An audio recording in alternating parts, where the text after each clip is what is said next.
J'avais envie d'avoir une expérience professionnelle de l'enseignement du français et c'est vrai que j'avais toujours été intéressée par le monde anglophone en général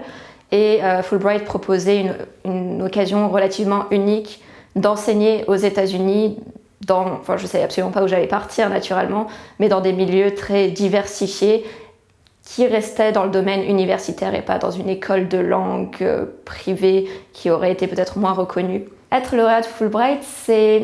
disons qu'en France, on ne sait pas trop ce que c'est, mais une fois qu'on arrive aux États-Unis, on se rend rapidement compte que c'est un label ou une appellation qui est très connue et reconnue. Et dès que l'on s'introduit en tant que lauréat de Fulbright, les gens sont forcément intéressés, ont envie de parler avec vous de votre pays, ce qui est quand même le but, la raison de notre séjour aux États-Unis, c'est justement d'établir ces rapports d'échange et être lauréat Fulbright, c'est tout simplement être capable de créer ces relations entre la France et les États-Unis. Il ne faut pas avoir d'attente. Il faut juste avoir absolument aucune attente et accepter tout, ce qui est bien, ce qui est moins bien,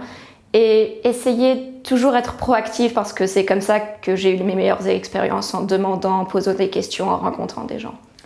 Mon meilleur souvenir avec Fulbright, je pense, il y en a eu beaucoup, mais c'est la conférence de décembre à Washington où j'ai eu l'occasion de rencontrer l'ensemble des lauréats du programme, ce qui fait plus de 400 personnes, et j'ai pu me rendre compte de l'ampleur et de l'importance du programme Fulbright FLTA aux États-Unis.